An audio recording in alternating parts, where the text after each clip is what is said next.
Welcome back. It's now time to go in depth. Sun, sea, and murder. It's what the Caribbean has become known for over the last decade, with homicide rates putting us among the most violent regions in the world.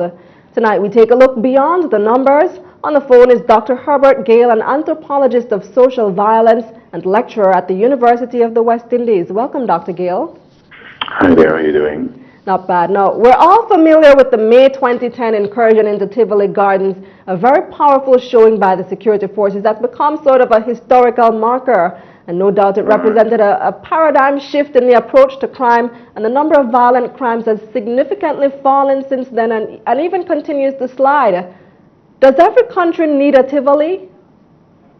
Well, I don't know if it's a paradigm shift. I think it might be one of the summits since 1865, since the formation of the police force here in Jamaica. I think we're still awaiting the paradigm shift. I don't think we have one. What we do have is all-star paramilitary systems right across the Caribbean. We see, and in fact, the bad thing is that the more aggression that is used by police departments and forces within the region is the greater their immediate success, and therefore policymakers are getting the wrong impression that if they continue using those methods, that they will get enough results for the next election. But it's been over 2 years now, 2.5 years, and we're still seeing the results. Yes, we're still seeing a downward trend. And it may seem a bit longer than if we made a comparison with, say, countries in Central America and elsewhere, where in 18 to 24 months we've seen a return to the high murder rates, or even higher murder rates. All right, but that does not make it sustainable. So you still expect that crime is going to trend up shortly? No, what I'm suggesting to you is a little bit more complex than that. I am saying, and we're looking at the material from which we are trained, that there's a difference between violence suppression and violence reduction. In fact, some countries have named their units the gang suppression unit or the violence suppression unit, which is a little bit more honest. That's what we've been doing in the Caribbean. We've been suppressing violence rather than reducing violence. See, the violence is a byproduct of our social ills. Okay? Unless we study violence through neurobiological anthropology, once we're going down the road of social anthropology, we have to recognize that violence is a byproduct. Human beings do not get up and become just as violent as to create statistics that look like a civil war, which means more than 30 murders per 100,000. That's so true. Without there being immense social ills. But more than 13, you say, is civil war statistics? Civil war benchmark. More than 13? More than 30, 30. Oh, 30, okay. Right. And Jamaica is somewhere around what? Around 50 now, aren't we? We're 40 now, which is the best. 40? Best data for about almost 10 years.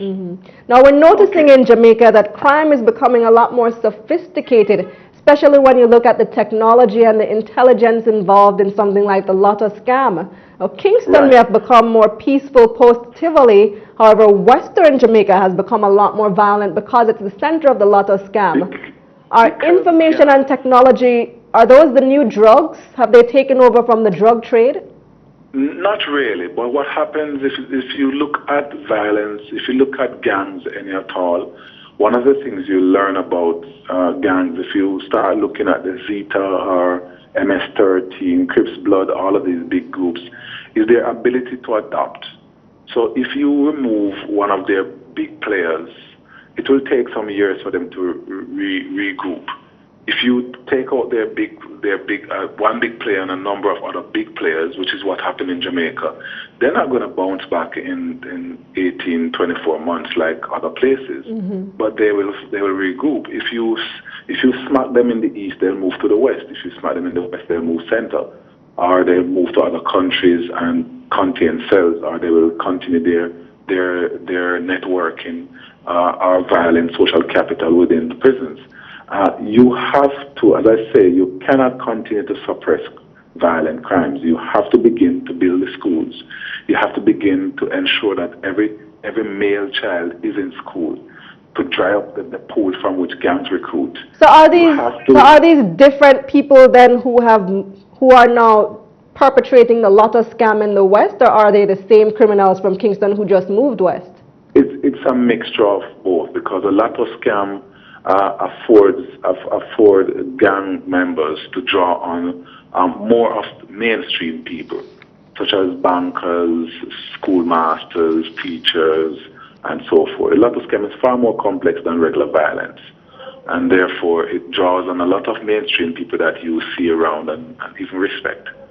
And that's what makes it even more interesting for those of us who are studying violence and crime. Mm-hmm. Now, Dr. Gayle, I know that you're aware of the recent...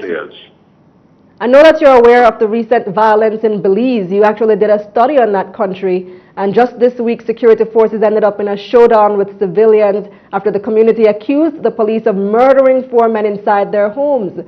But yes, it seems... I'm go ahead. Some of the guys. We're talking about the George Street killing, and that's right, and the implications of people's perceptions, because the state has been blamed for what has happened.